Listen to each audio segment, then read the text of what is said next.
Well, Barry's taken a little calculated risk here, and he's left a slight angle on this red across the table. I think Ronnie might take this on.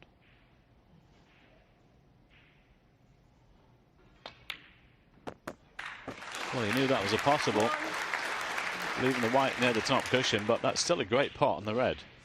Can't tell you how good that is across the table. You have to be so accurate.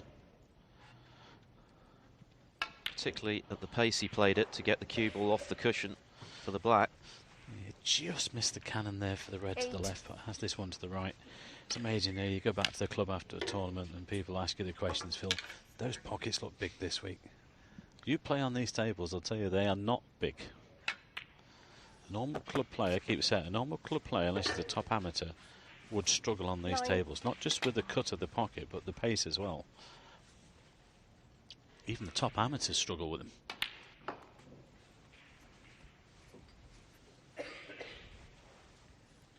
But Ronnie's not struggling here. Back in prime position, 17. back in good form. He's concentrating well again and looking to take out this match. Has he gone too far? Might have done. Well, there's another example of the pace of the table. Just the merest touch of the cue ball and just flies away. So responsive. I think this one passes the blue though to the corner.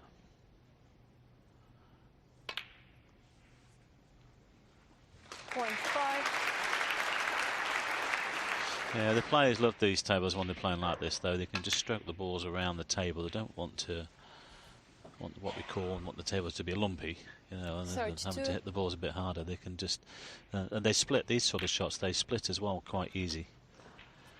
Search 3. Anyone for a 147? Ah, hello. £10,000 this week, bonus, if one is made.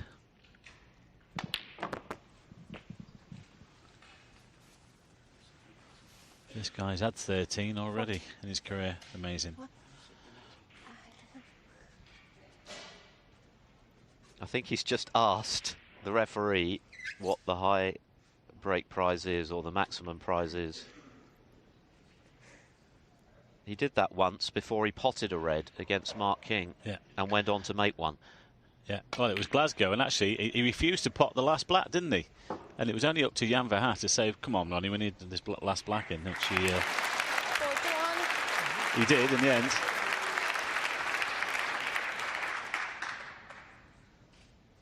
Takes some bravado, that, doesn't it? Well, to ask the referee before you've potted a ball whether there's a high prize for a maximum and then make one.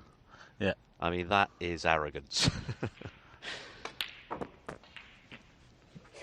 I think it's called confidence in your own abilities. Touching ball. 48. We talk about that word, don't we? But there's a fine line, Phil, between 49. confidence and arrogance, isn't there? But I know he what you definitely mean. crossed it that day. Yeah, he did. I think it was only £4,000 that day. He said, oh, I can't be bothered with the black. In fact, in the end, he did pot it. One or two people were not happy the way things went, but in the end, he actually gave the money to charity. 56. Which was very good of him. 57. Well, he might as well be down the club practicing here, O'Sullivan. But you wouldn't bet against him doing it. No, not now. 64. He's just asked our referee to hurry up a little bit. 65. I'm in the groove. Get this black onto the spot a bit quicker. It's amazing how quickly things change, isn't it? It only seems like a few minutes ago that Pinches had that opportunity for a 2-1 lead. At that stage, O'Sullivan was steaming mad with the way things were going. Now, 73. he's a picture of serenity. Playing to the crowd. Almost over the winning line in the match. But he's thinking about the maximum for sure. Certainly is. Yeah. I think he's still asking, though. He's asking our recorder as well. How much is it?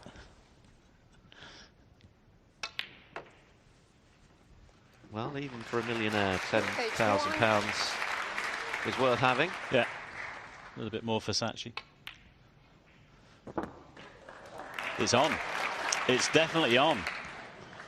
88. Could this be number 14?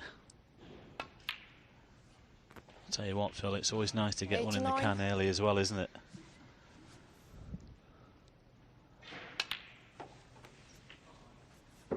Well, enjoy this guy while you can, because 96. you don't see his like very often. 97. A once-in-a-generation player, Ronnie O'Sullivan. Yeah. In fact, he may be an even rarer breed than that. There's the century. Just genius, really. 104. Could have done with a little bit more there. No, he's not taking the pink, surely. Well, there's the other side of Ronnie O'Sullivan, the perverse side. 111. Going for a 146 instead. I don't think he's ever had a 146, has he?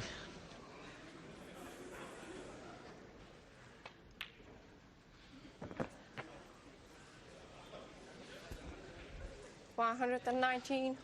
Well, he'll still be in the tournament. There's plenty of time to make one, I suppose. 121. But he's going through into the second round in style. 128. Well, it won't be a maximum, but it's still a break of the most sublime quality.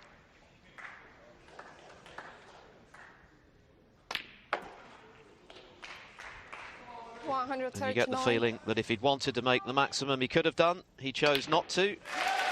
Controversial in some people's eyes, but that was just absolutely magnificent. Ronnie O'Sullivan finishes with a flourish, a 146 clearance, which might well have been a 147 had he chosen the black. Instead, he chose the pink, but he threw 4-1.